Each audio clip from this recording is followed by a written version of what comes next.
are those perspectives. All these discussions, all these issues will come into the discussion. And I will be happy after the discussion ends. If you have any question, we can have an interactive session also, and I will be really happy to interact with you. So let's start. Now, as the title goes, the marked bodies and remarked lands. So from this very particular title, it is clearly discernible that, am I audible? Am I audible? Yeah. Is there any problem with the sound? I don't know, because there is a massive internet problem in North Bengal. It's audible now. Okay, thank you. Now, from the very title, you can very easily discern that here we will actually see the very issue of partition, the very important socio-political event of the Indian subcontinent from a not from the official historical perspective, but from the personal perspective. It will be rather the reading of partition from the personal perspective, reading of the personal pains, scars, divisions, and as well as personal ruptures. Now, I would like to start by quoting a line from Borders and Boundaries, where we see a particular social worker, Gulab Pandit. He says a very interesting line that is in Hindi, इतिहास में सिर्फ नाम और तारीख सही होती है, बाकी नहीं. So this particular line actually challenges the official historical version of partition, because he wants to focus on this point that what we find in official versions of history on partition, there is only some dates, time, person, and some statistical data.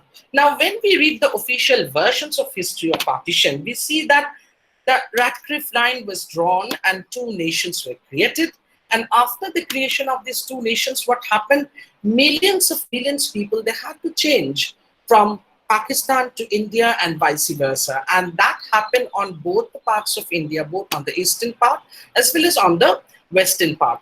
In eastern part, we found the East Pakistan, and in west, that is the mainland of the Pakistan, newly formed Pakistan, that is the West Pakistan.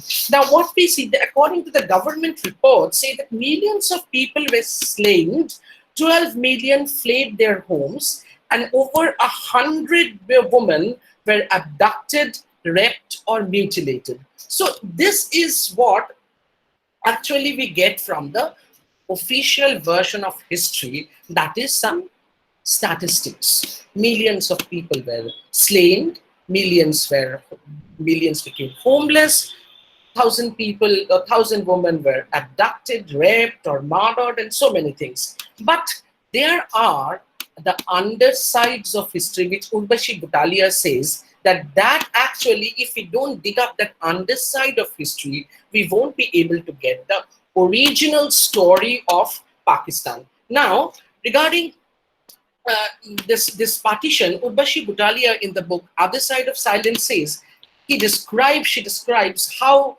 actually this exodus of this changing from one country to another, this thus happened.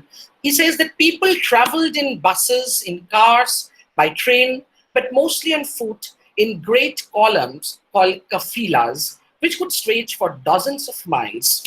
The longest of them said to comprise nearly 4 lakhs people, refugees traveling east to India from western Punjab, took as many as 8 days to pass any given spot on its route. So this abysmal disaster that we see, this is a very generalized picture of partition, and what we generally find in the official versions of history. But history is generally taken as a marker of civilization. So without history, you won't be able to mark or graph the degradation or upgradation of civilization. But history itself is an outcome of the dialectics of politics, sociology, economics, et al. So all these actually, the dialects, it becomes a very potent site of dialectical relationship of this politics, sociology, and economics. And what becomes so obvious in this history is the facts are documented or interpreted. They become biased by the national narrative, biased by certain political narratives or religious narratives, or what you can say. But these narratives, which are biased narratives, these only give you what I've said just right now, that they give you a partial picture, and they are controlled by a sort of dominating discourse. So when a discourse is dominating history, it always hides something, and it brings into light a very partial picture of the thing. So Butalia or other social historians, or who were other feminist historians, who wanted to focus on the personal pain and agony of any historical event, they actually wanted to bring up the underside of history, the untold stories of history, and that we will see what Sidhwa has done in her novel, The Ice Candy Man. Now, if we take an essay by Paramita Dev, there we see that the partition facts, the facts of the historical event of partition, that comes down to us mainly from 4 sources. One, I have said, the official historical records. 2 is the gender narratives. 3 is the personal memoirs. And 4 is important, that is literatures on partition. Now, the official historical version has its own problems of being controlled by a sort of political or social or cultural or religion discourses. They might be partial. But the other 3 sources that I have just mentioned, the problem with the sources are that they are often interpolated. They are often interpolated by certain personal reflections and personal observations. So most of the time, the problem is with these other 3 unofficial sources to get at any historical event is that they have personal interpolations. Now, these personal interpolations, what Talbot and Tatler says, they are affected by irrational aberrations, and that is the problem. But the thing that the main thing that actually we get from combining both this official historical versions and the unofficial sources of any particular historical event, they complement each other, and then only we can be able to get a whole picture of what actually happened into a very particular historical event. Now, partition fictions that we see and that have come down to us, they have various points of views, they have various perspectives, but very often they do what? They actually combine the historical facts and add certain imaginary stories, facts, fictions, characters into them. So very often what we see that these partition literatures, suppose they are novels or poem or anything, or any personal memoir, what we see, they are often not a very true picture of the actual event. But these constructed stories or constructed situations, events, or characters, they actually complement the partial official versions, and ultimately they try to give you what actually happened, not only from the macrocosmic perspective, but also from a microcosmic object perspective. Because there we see, just a minute.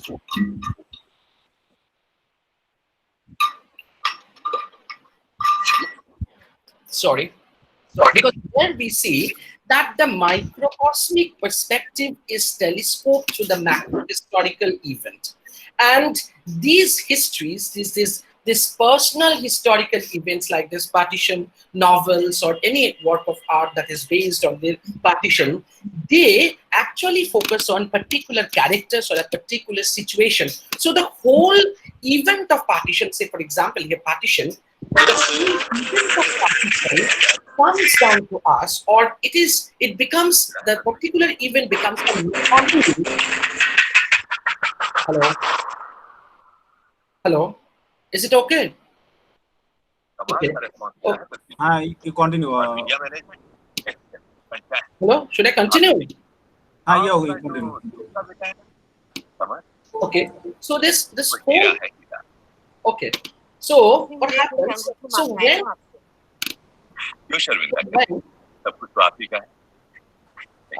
I think there's a problem in the line. Please, I'm getting some other sounds. Let me check. There is one participant. Somebody's microphone is on. That's why I'm getting a sound. Somebody's talking.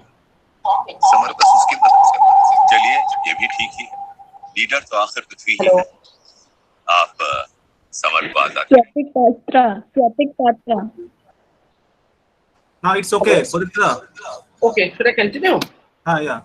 Fine, thank you. Now, what happens when I'm focusing on a particular partition literature? What happens there? A particular character or a particular event, that is, these things are focused. Now, the whole story of partition that is metonymized by the particular event or a particular character. And the same thing, that is very interesting about partition literature. So, when we will read this Ice Candy Man of Bapsa Sidhwa, we will see that the whole story of partition is seen not from the official historical version, but through the lens of a little girl who is 8 years old, who is a girl, a child, and at the same time, a Parsi child. So all these particular things that construct the perspective of seeing the novel, that becomes very unique. And that gives a very objective, or at least try to give a very objective vision to see the whole thing. Now, there are many other partition novels, as you all know, that a good many numbers of partition novels are there. I will mention a few. That is Kushwant Singh's Train to Pakistan, Chamal Nahal's Azadi. These are all written by Indians, but in English. And some Hindi novels are there, like Adha Gao by Rahi Masum Reza is there, Amrita Pritam Spinger. So all these novels give a brilliant perspective to view partition from a personal angle. And this personal angle gets telescoped through what? Through the macro-historical frameworking. So this is very interesting and unique about partition fictions. And in reality, partition fiction actually offer an interface between history and literature. So it becomes a site where this interfacing happens between history and literature. And it does what? It intermingles the facts with the memories. So it is not only a rendering of some historical facts, but those historical facts are processed, tempered by what? The personal memories of the victims, which they cannot forget, or they want to remember, or sometimes they remember with reluctance. So all these emotions are sieved through the characters which are presented in a partition fiction, and their emotions, their attitudes, their reflections, their way of seeing, all this gets associated, combined with the official macro narrative that is there based on a particular historical event. Now, Bapsa Sidhwa's Ice Candy Man, it was a novel published in 1989. The major theme of this novel is partition and its aftermath. And here again, we see that there is something singular about this novel, and that is the perspective. And what is the perspective? The perspective is this: the whole novel sees a particular subcontinental Holocaust. If we say that the partition is a sort of Indian subcontinental Holocaust, that whole event is seen from the perspective of a Parsi, Pakistani, as well as Punjabi point of view. And the point of view is of a girl who is 8 years old, so that is a child and a girl child. So all these perspectives, all these things that make up the perspective of this novel, all these are very unique, very singular. Why? Because with this perspective, the perspective that combines the Parsi Pakistani perspective, the perspective of a 8-year-old Parsi girl child. So here we get many marginal, so-called marginal points of view. That is the feminist point of view, that is the Parsi point of view, that is the Pakistani point of view. Because now, if we look into these points of view, we will see that the Pakistani point of view of partition, we as Indian readers are not very aware of. We are not very aware of the Pakistani perspective of partition. So whenever we read any historical data or historical novel or any poem that is on partition, there we see that generally we get the Indian perspective. There, Gandhi is a good man, he's a saint. Nehru is the true leader, and Jinnah, he is the true engineer who was behind this partition, this division, this bloodshed, this all these murders and disturbances that happened with partition. So this is what we get in historical versions of partition, in historical novels written from Indian perspectives, and as well as the films that we see on partition. Because there we have the feeling, there we need to cherish the feeling of patriotism, where India is never responsible for this partition, and no Indian politicians at the time were responsible for this partition. All these were due to some other Pakistani or other Muslim leaders or leaders of the Muslim League who wanted to divide this country. So Bapsa Sidhwa's this novel is a challenge in answering back to those perspectives. Again, a very interesting thing that we will find here, that is Leni, the little girl, who is an 8-year-old girl, and a Parsi girl. He's a girl, so a girl child. So that means a child perspective is never controlled or biased by any political ideology. So more or less the little girl's perspective will be objective to some extent, and then it is the Parsi girl. Now, as we all know from the history of the Parsis and their coming on to India, we see that the Parsis came to India some after there was the Arab invasion in Iran, and when they wanted to enter into the land, they were not allowed by the king at the port of Sanjal. And the king said that we won't allow you to enter in. That you will find in Kaikobad's writing, that is Kissai Sanjan. So, and they were not allowed to enter into the land. And the king said that if you enter in India, you will impure the Indian culture. And that will be a massive attack on the composite, on the singular cultural structure of the country. And then what the dastur or the priest, the Persian priest of the group did, he asked for a bowl of milk. And then he said that, that the king, and they said that he gave it to the king. And the king said that, yes, this is our Indian culture. And if we mix anything into it, this culture will become impure. And then what did the dastur do? He put a lump of sugar into that milk. That is a story. And said that we Parsis will be like this lump of sugar. And we will never make the culture of India impure. We will never adulterate the culture, but we will rather enhance the taste of this culture. And then the king said that was very happy with this group, and he let them enter into our country. And they were given lands, and a few conditions were given that they had to abide by. That is, they will not interfere into any political or cultural or social events that will happen in India. And the Parsis were very strict in maintaining that. And even at the very beginning of the novel, we will see that when there's this Parsi community in Lahore, they were having a sort of meeting in the Anjuman, that is a meeting room. There, they say that there was a leader of the Parsi community in Lahore, Dr. Varucha, and he said that we Parsis are very less in number, and we should abide by our ancient rules that we should not interfere into any kind of political disturbances that is happening in India. So we should remain neutral. This neutral point of view is very important when we read any historical event in India from the Parsi point of view. But later we will see that how Sidhwa is trying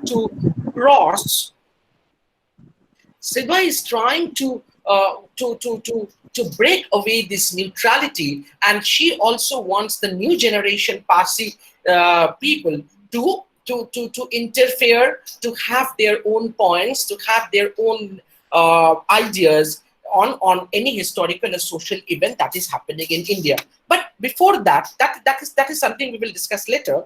But before that, we need to know that the Parsi perspective is a very neutral perspective, and they always remain neutral because they always believe that we are very less in number, and if we side with the Hindus or with the Muslims or with the Sikhs, we will get what? We will be smashed because we are so less in number. And that's why the Parsi perspective happens to be a very neutral perspective. So the first thing is that Leni is a girl. Leni is a Pakistani girl. No, sorry, who actually lives in Lahore now. That is the partition, after partition that went to Pakistan. And Bakshi Sidhwa is now very much and a citizen of Pakistan. Now, that is a Pakistani perspective. That is a Parsi perspective. It is a neutral perspective. And that is also the perspective of a girl child. Now, when I'm talking of a children telling the story, or a little girl who is seeing the story, the little girl is also a girl. So here also Sidhwa brings the perspective of the woman to face, to see, to intervene into the very event of partition. And here we will see that regarding the women's participation in the event of partition, there are certain patriarchal challenges that they face, and what Ritu Menon and Kamla Bhasin have said in their book Borders and Boundaries, that the role of the women in partition is often termed as a separate chapter syndrome, because their roles were never seen as a contributory, their role was rather they were given a contributory status. They were rather termed as non-contributory, and very often their role was abused by the patriarchal discourses. So women's participation in partition, where in the events of partition, in the politics related to partition, were very often marginalized, closeted, or they were rather erased out.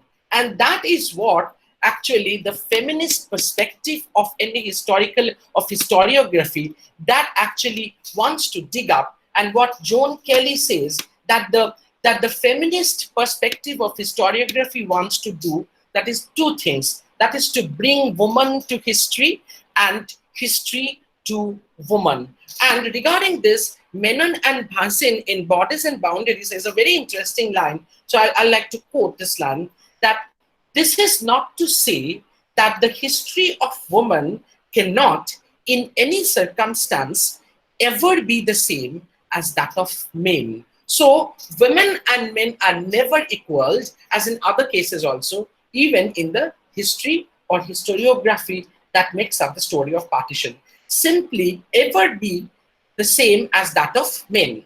Simply that it cannot be subsumed in the history of humankind. So there was always a tendency of subsuming the feminist enterprises to be subsumed into the greater humankind, the history of the humankind. Woman's experience of it has implications for historical study in general, and woman's history has revitalized theory by problematizing at least three of the basic concerns of historical thoughts, that is periodization, categories of social analysis, and theories of social change. So these three things, Menon and Bhasin has pointed out that the feminist historiography has tried to revitalize three things, that is periodization, categories of social analysis, and theories of social change. Now, what these three things do, that is they unearth the female version of history, or some people say that is the heart story. And this is done by the feminist historiographers. They do what? They unearth the feminist contribution in any historical event. And they always try to put the woman in the central position, to put the woman as a subject, and to make the woman the central point of inquiry. So that what feminist historiographers wanted to do. And they always try to do what? They try to focus on the restoration of the place of women in history by giving them the right context and situation. So every time we see that some women are participating in the partition, in the politics that are related to partition, we see that women's story are always controlled by or appropriated by the patriarchal ideology, which actually the female historiographers wanted to challenge, and they wanted to dig up the hidden story, the marginalized story back into the very text, into the very center. And that's why the female historiographers, for doing this, they want to give more focus, more importance on the non-standardized methods of historiography, like the personal memoirs, like the personal pains, their personal narratives, and sometimes their gender narratives also. Now, when against this background, if we start reading Baksu Sidwa's Ice Candy Man, we will see that it has a multi-layered enterprises to discover the undersides of history. What Butalia has said in his The Other Side of Silence, that is this non-standardized versions of history. They try to dig up the undersides of history by seeing and how to do that? By seeing the very event of partition from the perspective of the minority and a child and finally a girl. But I will say earlier that when I'm talking of digging up the undersides of history, I need to do what? I need to ignore the official versions and I need to focus more on the personal versions. I need to focus on those voices which are marginalized, those voices which have been subdued as minority, which have not given the proper voice and proper context and proper situation to leave their own mark, to say their own versions. Now, all this actually make up the very basic part, the very basic structure of Ice Candy Man. And that's why we see that here, the little girl Leni is an 8-year-old Parsi girl. She actually is representing the trauma of partition. And while representing the trauma of partition, Leni is not interested in giving any historical data or analysis or report. But what she's giving, she actually says, or she actually writes what Siddha is writing to the character of Leni, that she actually gives us the story of the abduction of her ayah. So what happens? Leni wants to show that to her, the pain, the agony of partition is not something which is related to Mountbatten and Nehru and Gandhi and Jinnah, but it is all about the abduction of our Hindu ayah, Shanta. And it is about the cleavage, the rupture that she experienced in between the community, which was a mixed community where there were Muslims, where there were Afghani people, where there were Hindus, as well as the Sikhs and the Jats. Now here we see that the personal bonds and neighborhoods that we see, that Leni used to have her afternoon stroll and near the Queen's Park, and there was a statue of Queen Victoria along with her ayah, and there a good number of people used to flock. And they used to have a group where they enjoyed their afternoon strolling. And people from various religious communities were there. There were the Muslim Masyur, there was the Ice Candy Man, who is a very important character in this novel here. There was Imam Din, the cook of their family. There was Moti, there was Hariya, there was a Hindu, there was one who comes from the Dalit class, Hariya, there was Sher Khan, and so many. And all these people used to congregate in the Queen's Park, and during the pre-partition days, or when there was the disturbances of partition and the news of breaking up of the country into two parts that did not reach them. And after some time, they came to know the news that a train was coming from Gurdaspur full of Muslim people who were trying to come to Lahore, and all those people were killed, and the women were murdered, raped, and all.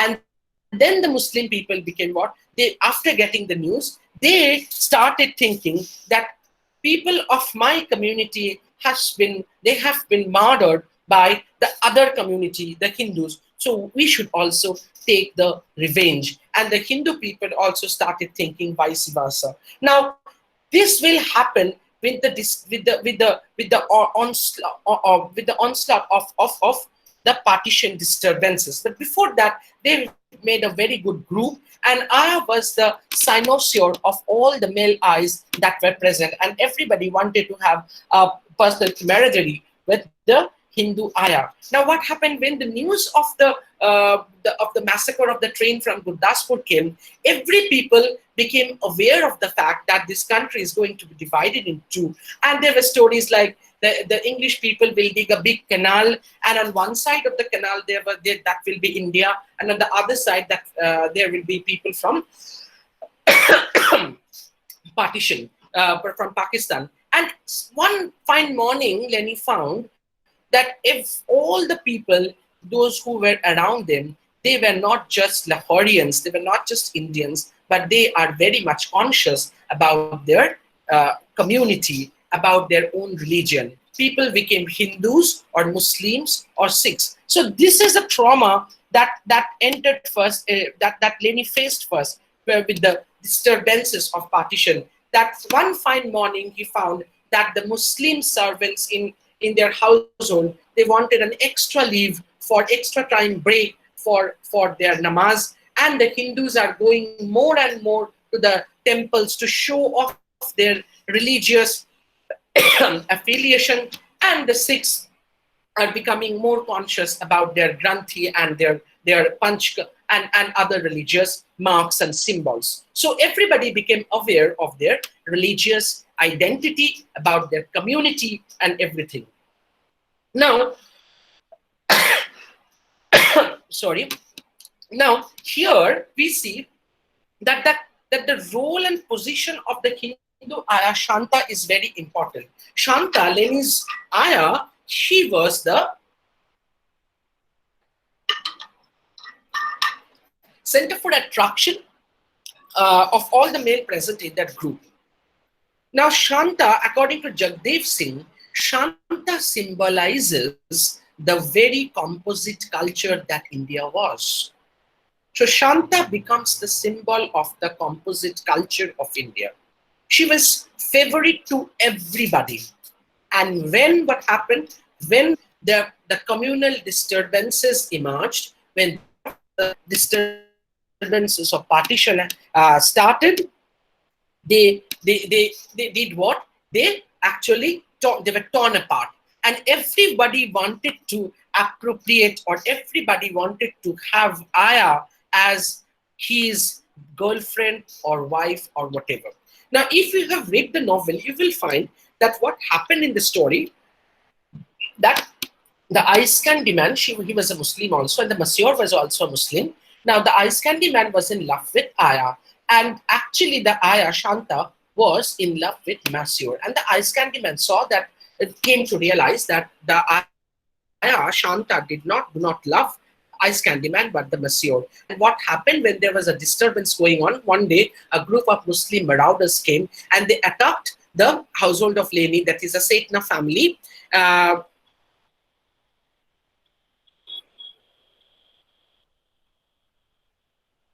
Hello. What happened? Someone was trying to present. Oh, should I continue? Maybe. Yeah. Okay. Now, what happened when a group of Muslim marauders, they attacked this Parsi family? They came, and afterwards, some people say that they don't attack this family. They are not Hindus, or they are not even they are Muslims. They are Parsis, so they do not interfere into any kind of political events. So don't attack them. And then the ice candy man, who was aware of Aya's position in that family, that this Aya works as an Aya in their family, she asked for Shanta, that very Shanta. And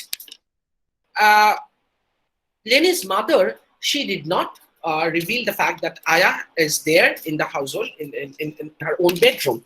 But what happened, Leni, she was a girl, and she has learned in her lessons that we should always speak the truth. We should always speak the truth. And then Ice Candy Man, Leni being a child, she knows that Ice Candy Man loves Aya. And then suddenly Ice Candy Man comes to Leni and he takes her on his lap and asks that, Leni, baby, where is your Aya? And Leni believed that man because she's a very simple girl and she's a child. And she said that she's there in my mother's bedroom. And then the Aya was brought and she was abducted, she was raped. And later, Ice Candy Man married Aya and she was sent to the Hidamandi, that is the prostitute quarters in Lahore, the very famous prostitute quarter that is Hidamandi. Later in the novel, we find that Aya was rescued by Leni's godmother. That is, Leni's godmother is a very important character in the novel. If you have read the novel, you will be able to find out that godmother was Leni's mother's friend, but she was senior, and she was a very authoritative woman, and she was a very benevolent woman. She always wanted to help the partition victims. Now, Leni's godmother, she rescued Aya, and at the end, we find that Aya was sent to Amritsar. That is her actual where she actually came from, and she was sent. And we get the story of Ice Candy Man. That Ice Candy Man maybe he died on the borders, or he was roaming around in search of Shanta. Now, this is a very complex type of love relationship that we find in this novel between Ice Candy Man and Aya. Ice Candy Man wanted to appropriate Aya. She loved her, but she never respected Aya as a woman. She never respected her, and she wanted to appropriate her. And this particular attitude of Ice Candy Man, that becomes something very common about the people, about the Indians who were torn apart by partition in regarding their attitude towards the land. Everybody wanted to appropriate that land, but the question remains, do they really love their country? That question remains. That is a very crucial, important question. That everybody wanted to appropriate the land, that this land is ours, this is the POK, this is India, this is Pakistan, that is Ladakh, that is Siachen, that is that part, this part has been taken by China, this part has been taken by another country, this is my land, I want to appropriate that land. But the question is, are we really serious about loving our country, or are we really concerned about our country? Had we been, I don't think there would have been so many problems. So these are other questions. We should not come into these questions right now. Okay, then come back. So what Leni saw, that one morning she found that everybody is more a Hindu or a Muslim or a Sikh or an Afghan or anything. And the meeting place, that also changed. Now the meeting place was changed from the Queen's Park to, just note the place, to the Wrestlers Restaurant. Now regarding this, Jagdeep Singh says that the change of the meeting place where they used to meet, that changed. That was a Queen's Park where there was the big statue of Queen Victoria. That changed. That marked that this particular symbol, if we take this as a symbol, we will see, we will be able to understand that the suzerainty of the British rule is going to end. And they are entering into a wrestling ring where they will be fighting with each other, very much like the Peloponnesian War, fighting with each other, knowing not with whom I'm fighting. So there was a fight. So Jagdeep Singh says that the geographical shift in their get-together is a premonition of the emergence of the pattern of communal discord. So here we will see that the spatial shift that we see from the Queen's Park to the Wrestlers Restaurant, that also marks the change in the communal pattern of harmony. That also changes from harmony to discord. Another very interesting interesting issue that we find in the novel, and Sidhwa has very artistically pointed that the rural part and the urban part, they had different attitudes towards this partition event. And here we will see that Sidhwa has given the stories of Rana and their villages, Peer Pindo and Dera Tek Singh. So that was also the village of their family cook, that is Imam Din, and Leni visited 2 times this village, Peer Pindo and Dera Tek Singh, with Imam Din. The very first time when she visited that place, she was happy seeing the harmony that were there between the Muslims and the Hindus. And there we see that Sigma is focusing on the fact that these village people, as they were more attached to their land and their economic activity, that is farming, they give more importance on their racial identity. And the Sikh Granthi of the Dera Tek Singh says, I like to quote from the novel, "Brother, our villages come from the same racial stock. Muslim or Sikh, we are basically Jats." So they give more focus on their identity as a Jat. We are brothers. How can we fight each other? So this is from Ice Candy Man, line 50, page 56. And the village Chowdhury of the Peer Pindo, so this is the Sikh village head said, and in answer, the Muslim head of the Peer Pindo village says, "Bade Miya," this is from page 56 also, "Bade Miya, I'm alert to what's happening. I have a radio, but our relationships with the Hindus are bound by strong ties. The city folk can afford to fight. We can't. We are dependent on each other, bound by our toil. To our villagers, what does it matter if a peasant is a Hindu or a Muslim or a Sikh?" So they say that Hindu, Muslim, or Sikh, their religious identities are not important to them, but they are more tied to their racial identities, their economic activities, which they are attached to the society. But the second time we see that this harmony that Leni experienced in her first visit to Peer Pindo and Dera Tek Singh, that changed, and the village society has also been envenomed by this communal discords and disturbances.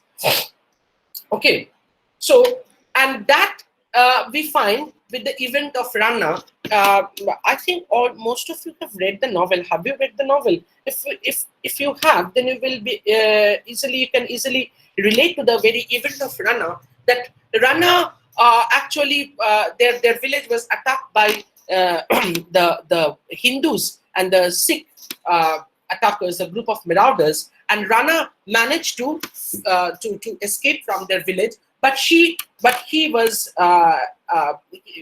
attacked by the attackers, and he was carrying a big scar on his head, and which Sidhwa says that is emblematic of the scar of division which divided the country into 2 parts. Now here, what Sidhwa has done by giving the personal history of partition, the same thing you will also find in many other novels, and even Bengali also. I would like to point out one newspaper review that was on the books of Subodh Sarkar. But Subodh Sarkar gives an account of her mother when she was crossing the country from East Pakistan to Bangladesh, from East Pakistan to India. She was also carrying many things, and the border security force saw that she was carrying the tulsi tree along with the pot and all.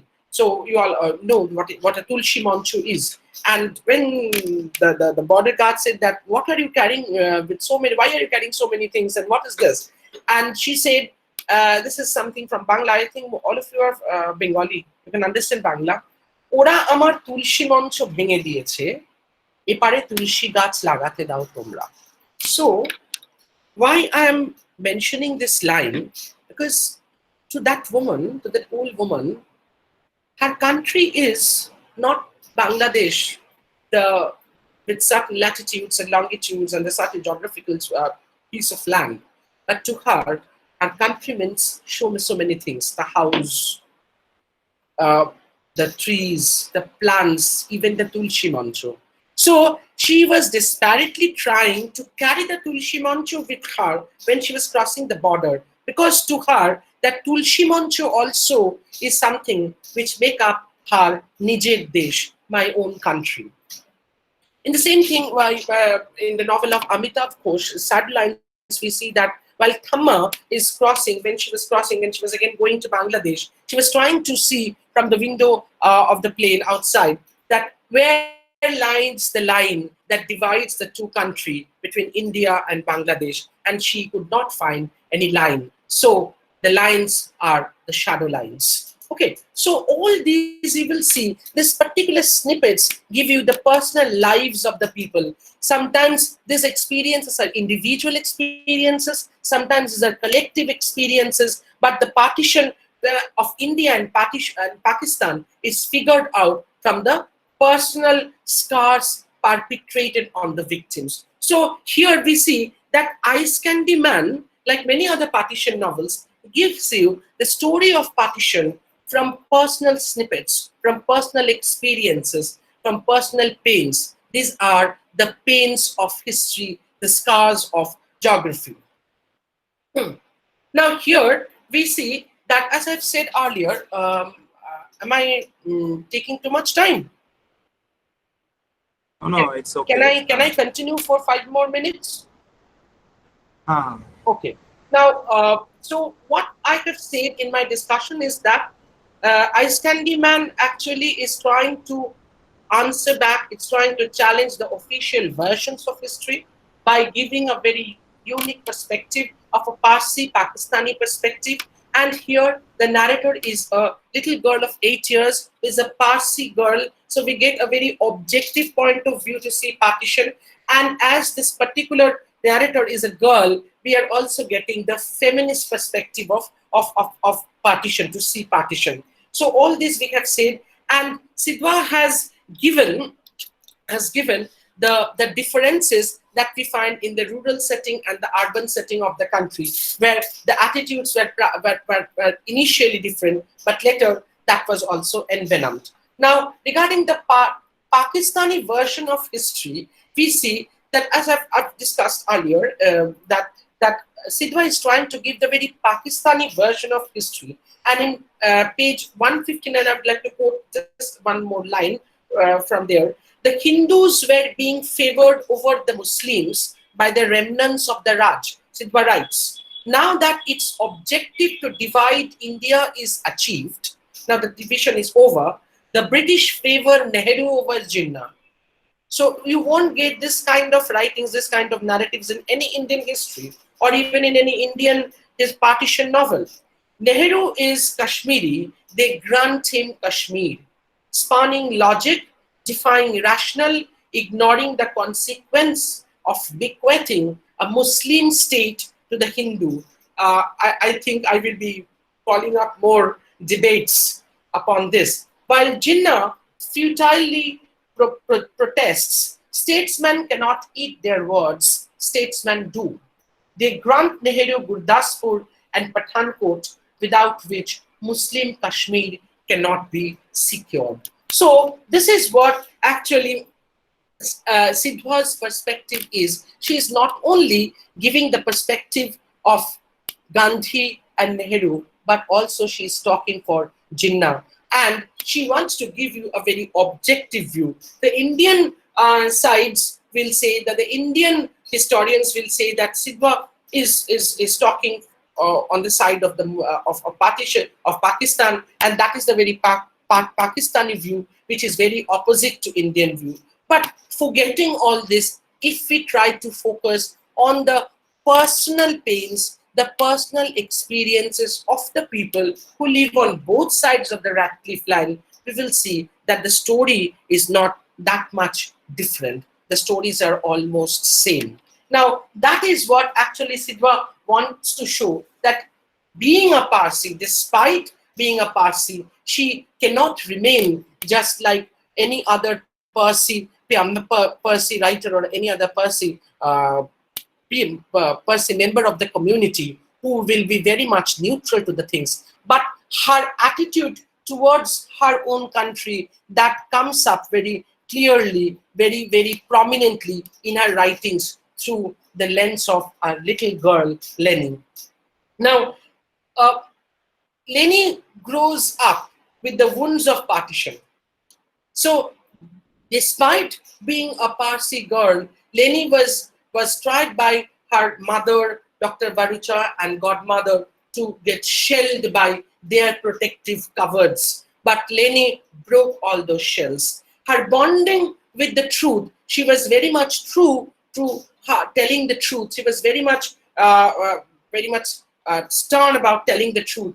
And that was something very good on her part, but that shattered the life of Aya. Had Leni not told the truth, Aya's life would have been different. But this truth exposed her Aya to the fanatics. And this dilemma of truth and false, what is true and what is false? Should we always tell the truth? Or sometimes we need to tell the false also. This dilemma of true and false haunts her, haunts Leni, haunts Sidwa, and haunts us also. We are all haunted by it. This haunts her only to discover the truth. The truth that is the actual true story of partition that lies hidden in the piles of history on partition. So this particular search for truth that goes on, we are still in a continuous searching. We are searching for the truth. What is the truth? What should be the true narrative? Are we able to find out which is the most objective narrative? Can narratives be objective? All these questions will remain there in front of us, standing in front of us as very palpable, living questions with which we have to bear with history, with which we have to carry on with history and with the history of partition. So history was never able to teach us what is true and what is false. Because I would like to end with a line from Hegel that the most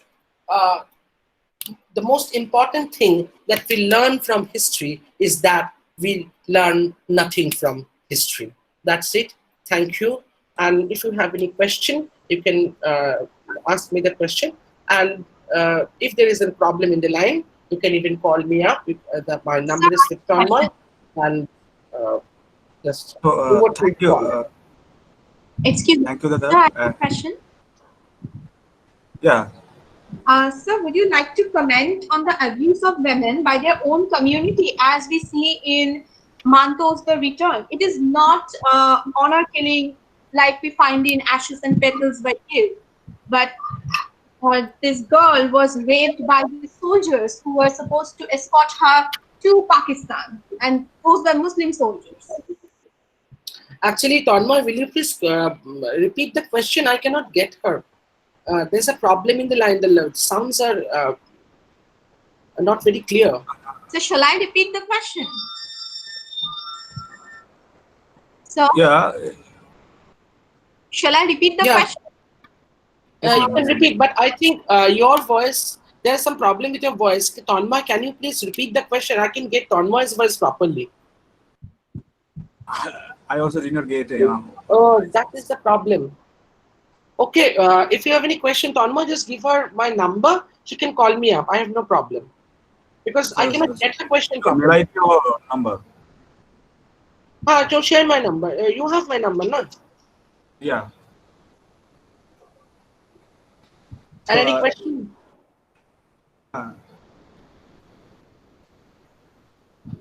Abhishek, thank you.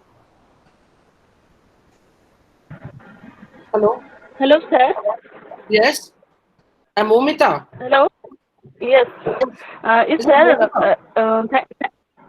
Yes. Yeah. Am I audible? Yeah, you are audible. Okay. So tell me. Okay, sir. Thank you, sir, for your enriching talk. As you have named the title of your talk as Marked Bodies, Remarked Lands. So my question is, by marked bodies, do you mean that their bodies are marked by personal history of their trauma during partition? Yeah. Or exactly. Okay. Actually, I was wondering. Actually, marked bodies means the problem is actually 1 hour is not enough to discuss this whole novel. Actually, marked bodies means this bodies becomes a very emblem of the country. As I've said, that Aya becomes the very symbol of the composite culture of India. And this Aya as an identity, she was not just a Hindu woman. She was a woman. And she was the cynosure of all the male eyes, irrespective of their religious identities. She was attractive to a Hindu man, a Muslim man, a Sikh man, or Afghani man, or any community. But what happened, this composite culture was disrupted with the onslaught of what? Of the communal disturbances that aroused with that emerged with the partition. And then what happened? The Muslim man became Muslim. So bodies are getting marked. And they are, hello? Yes, Hello? yes, sir. So bodies are getting marked. And with the marking of the bodies, what is happening ultimately?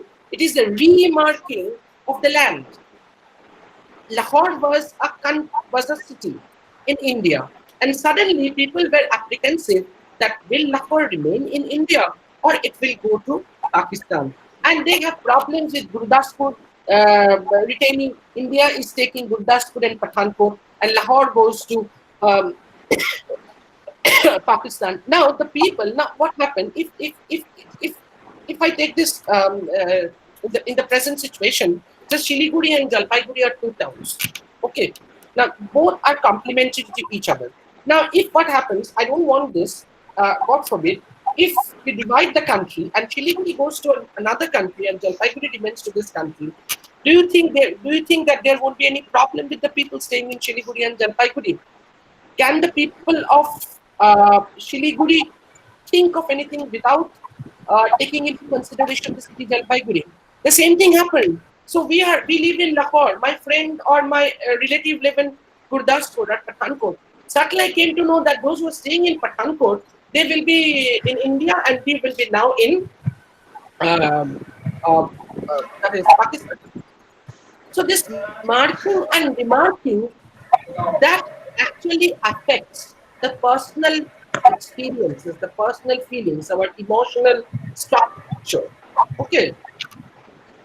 Okay, sir. Thank you so much. Okay. Any more questions? And if you have any problem, Tanma has shared my phone number. You can call me up anytime. I'm always there for the students. That will be better, I think. So thank you, Vodita. As I requested you to give this lecture for the students who are in UG and PG level. So I think they have got received from this lecture many more things. So, okay, Tanma. Now I request our student Sonia Puya from UG to give vote of thanks to you. Sonia? Am I audible, sir? Yeah, you're audible. Good afternoon, everyone. I am Sonia Bhuya from MIDNAPORE College. First of all, I would like to thank Dr. Pradipta Shyam Chowdhury for his previous time and for sharing his knowledge with us. We are really grateful to you, sir, and feel fortunate to have you in our session. I also appreciate all the participants and have joined the session and made it a success. And last but not the least, of course, I don't know if I will get a better opportunity to thank Professor Tanmay Kundu. So thank you very much, sir, for organizing the session and uniting all the fellow students in this adverse situation. Well, that's all. Have a good day. Thank you. Thank you so much. So you can log out. Okay, take care. Have a nice time. Thank you.